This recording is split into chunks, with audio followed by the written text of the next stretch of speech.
Ever find yourself wishing you could, like, supercharge your goals? Yeah. Tap into something powerful to bring more good stuff into your life. We're all about that here, and today's deep dive is going to be especially interesting. We're talking Kubera Mudra. I know you're already into yoga and intention, but this is next level. Our listener wants to know all about how this hand gesture can seriously up their manifesting game, boost well-being, the works. And they've pointed us towards a couple of articles, one from City Yoga, the other from Yogapedia, to get us started. So before we get into the how-to, can you give us a little background on this Kubera Mudra thing? Sure, sure. So the story goes, in Hindu mythology, Kubera is the big deity of wealth and abundance, but not just, money and stuff. Hmm. Think bigger picture relationships, creativity, even spiritual growth, that kind of abundance. Okay, so it's not just about, like, winning the lottery with this mudra. Right, exactly. It's about tapping into a much broader sense of prosperity. I like it. But, like, how does a hand gesture do all that? Well, it's more than just, wiggling your fingers around. It's about aligning your physical body with a specific intention. Think of it like this. The position of your hands, it's like a physical representation of what you want to bring into your life. And that physical act, it helps focus your mental energy, towards your goal. So you're kind of putting your money where your hand is. Yeah, Literally. yeah, something like that. It's about getting your mind and body on the same page, both working towards the same objective. Makes sense.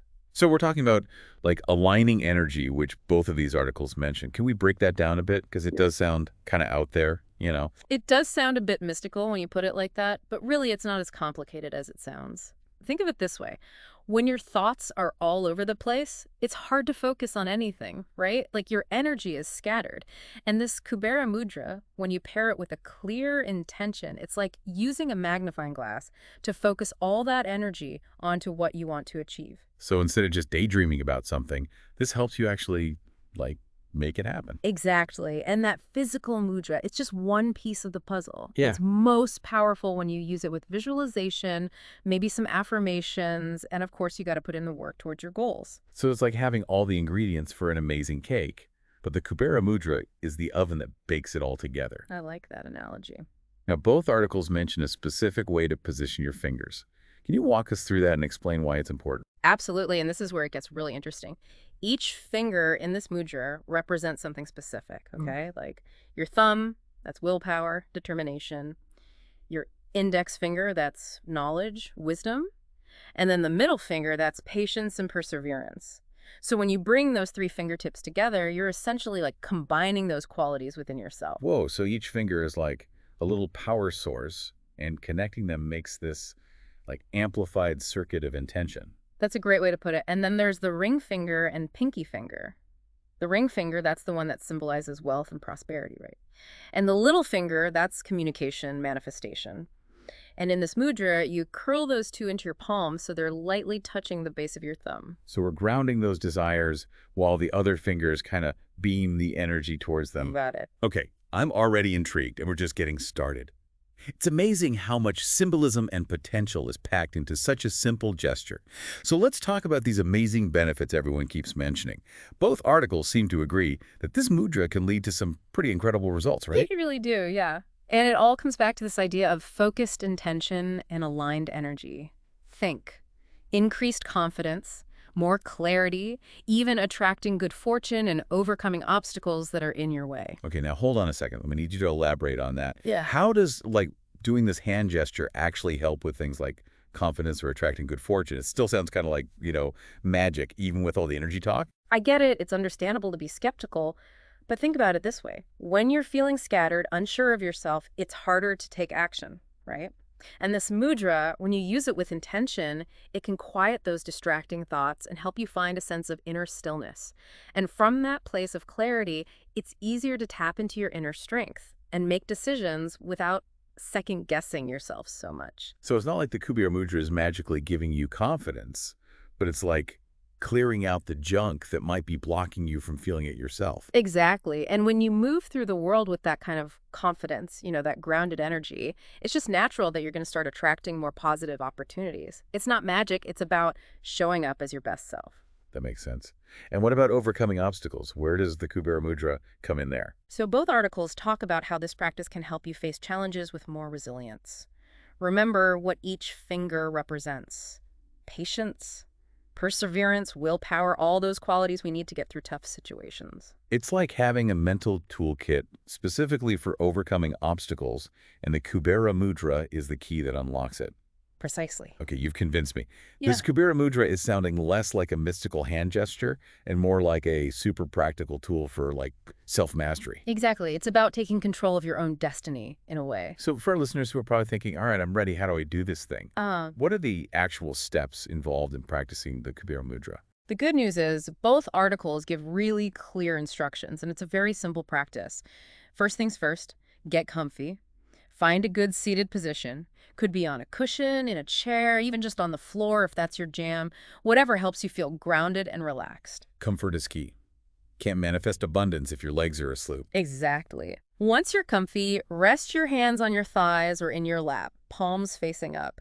This open palm gesture, it symbolizes being open and receptive, like you're ready to receive all the good stuff coming your way. Like we're sending a signal to the universe. Send it on over. Love it. Okay, now bring the tips of your thumb, your index finger, and your middle finger together on both hands, just lightly pressing them together. Like I'm about to drop some serious knowledge. Perfect. Now just gently curl your ring finger and your pinky finger into your palms. They're just lightly touching the base of your thumb. Got it. Feels subtle, but I can already feel a shift, like my attention is going inward. And that's exactly what we want.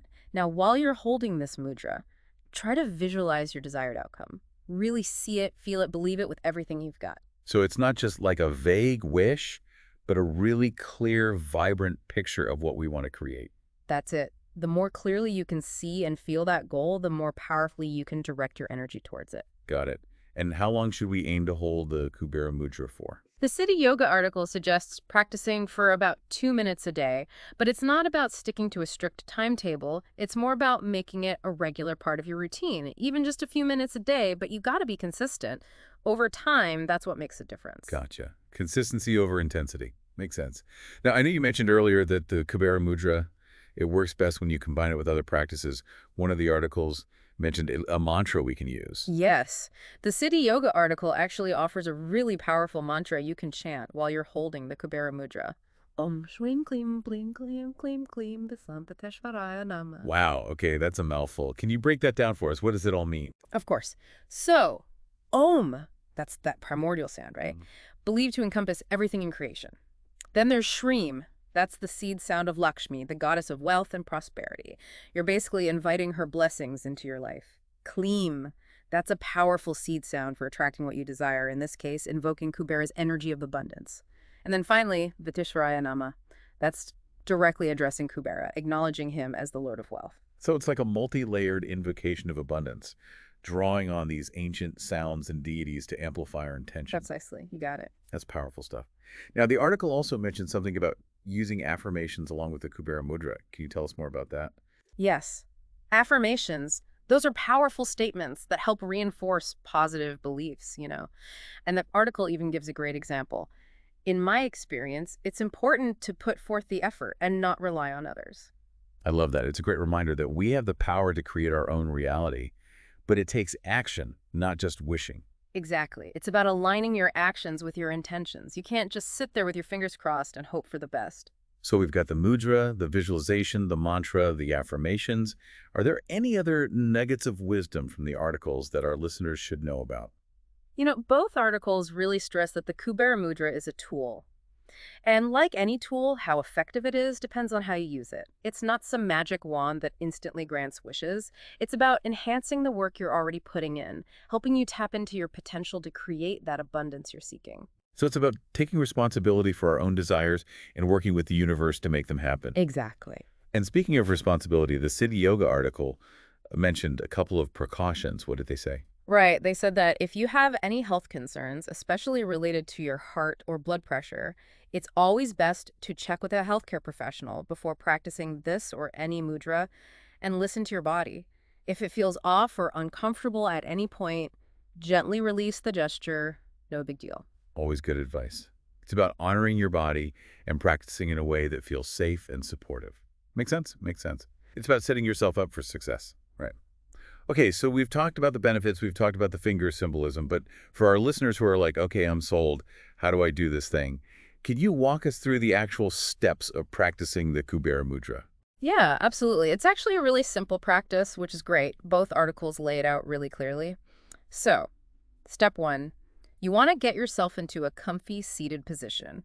Could be on a cushion, in a chair, even just on the floor, whatever feels good for you. You want to feel grounded, relaxed. Comfort is key. No point trying to manifest abundance with a cramp in your leg, right? Right, exactly.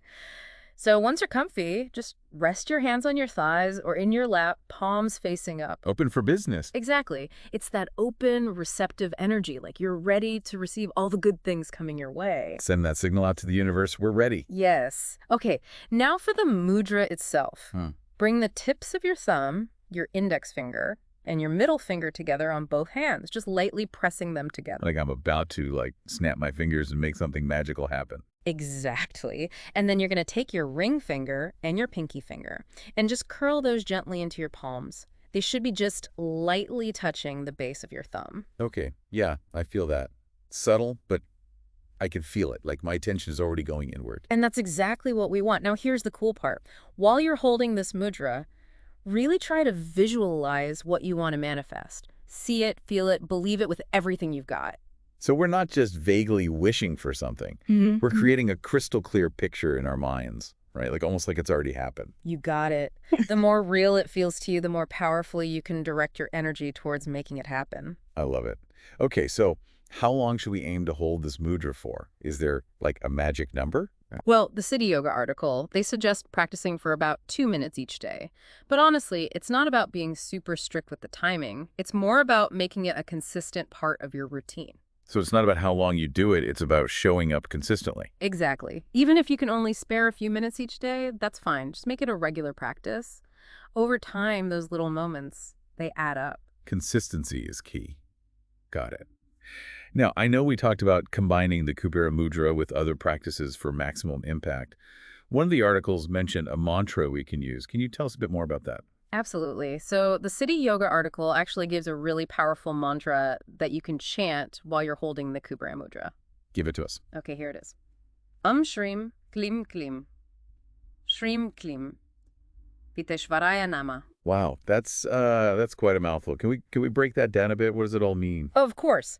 So each part has a specific significance. You start with Om, that's like the universal sound, right? It's said to encompass all of creation. Big energy. Right. Then you've got Shrim, that's the seed sound of Lakshmi, who's the goddess of wealth and prosperity. So you're essentially inviting her blessings into your life. I'm here for it. Then you have Kleem. That's a powerful seed sound for attracting what you desire. So in this case, we're invoking Kubera's energy of abundance with that one. Okay, so we're like double dipping in the abundance vibes here. Exactly. And then you finish with Viteshvaraya Nama. That translates to like salutations to Kubera, the Lord of Wealth. You're acknowledging him directly. So it's like this multi-layered invocation, calling on these ancient sounds and deities to like amplify what we're trying to manifest. Exactly. You got it. Powerful stuff. Okay, so we've got the mudra, the visualization, the mantra. Anything else? What about affirmations? Oh, yeah. The article also talks about using affirmations alongside the Kubera Mudra. Affirmations are those positive statements you say to yourself, to kind of reprogram your subconscious mind, get rid of any limiting beliefs you might have. Yeah, I'm all about affirmations. Fake it till you make it, right? Well, it's not just about faking it. It's about shifting your mindset to a place where you believe you're worthy of receiving what you desire. And repeating those affirmations, it helps to make them feel more real, more believable to your subconscious mind. So it's like you're planting those seeds of abundance in your mind, and then the Kubera Mudra helps them grow. Exactly. And the article actually gives a really great example of an affirmation you can use. In my experience, it's important to put forth the effort and not rely on others. Ooh, I like that one. It's a good reminder that we have the power to create our own reality, but it takes work, right? Like we can't just sit back and expect things to fall into our laps. Right. It's about taking responsibility, taking action. The Kubera Mudra can help you with that, but it's not a magic shortcut. You got to put in the work. So we got the mudra, the visualization, the mantra, the affirmations. Is there anything else our listeners should know about before they start experimenting with this stuff? Any other like insider tips? Well, one thing that both articles really emphasize is that the Kubera Mudra, it's a tool. And like any tool, how effective it is depends entirely on how you use it. Right. So like a hammer can be used to build a house, or it can be used to like smash something.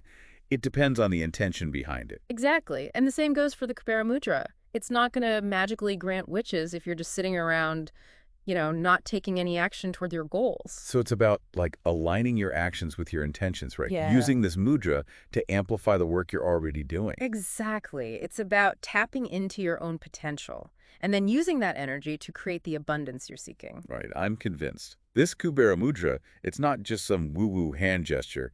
It's a practical, powerful tool that we can all use to level up our lives. That's what I like to hear. Now, before we wrap things up, I'm curious about something.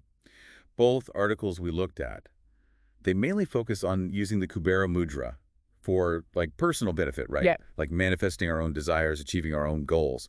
But what if we took it a step further? Oh, I like where this is going. What do you have in mind? What if, instead of just focusing on ourselves, we use the Kubera Mudra to manifest abundance for others, Yeah. like for our loved ones, our communities, the world? That's a powerful thought. And it really aligns with the idea that abundance isn't a finite resource, Like there's not a limited amount of it to go around. When we share abundance, when we help others to access it, we actually create more of it. Exactly. So instead of just visualizing our own success, what if we visualized a world where everyone had equal opportunities, access to resources, a chance to truly thrive? I love that. It's like we're tapping into that universal wellspring of abundance, but instead of just directing it towards ourselves, we're spreading it outward, sharing it with the world. Right. It's like taking the principles of the Kubera Mudra and expanding them, using them to make a positive impact on a larger scale. Exactly. And who knows what kind of ripple effect that could create if we all started using this practice to manifest abundance for the collective, for the greater good. It could be incredibly transformative. Now, that's a challenge I can get behind. All right, listeners, it sounds like we've got some homework to do. But for now, I think it's time to wrap up this amazing deep dive into the Kubera Mudra. Yeah. It really makes you think, doesn't it? Like, what if we could actually use this simple practice to make the world a better place? It's an inspiring thought for sure. It is. It's like we're taking all that focus and intention, and instead of just aiming it at our own lives, we're like shining that light outwards, sharing it with the world. Exactly. It's about recognizing that abundance, it's not a zero-sum game. There's enough to go around for everyone. Right. And maybe like the more we focus on creating abundance for others, the more abundance we invite into our own lives too. It's certainly an interesting concept to explore, isn't it? It is. All right, listeners, there's definitely something to ponder. But for now, I think it's time to wrap up this incredible deep dive into the Kubera Mudra. We've covered so much ground today, from the ancient mythology behind it to the practical steps for incorporating it into our own lives. And we even went there, explored the idea of using this practice to create a ripple effect of abundance, not just for ourselves, but for everyone. It's been a fascinating conversation. It really has. So to our amazing listeners, whether you're just starting your journey with the Kubera Mudra or you're a seasoned pro, we encourage you to keep experimenting, keep exploring, and see what unfolds. Remember, it's not magic, but it's a powerful tool. And in the right hands, who knows what kind of incredible transformations are possible. Until next time, keep those intentions clear, keep those fingers nimble, and keep that energy flowing.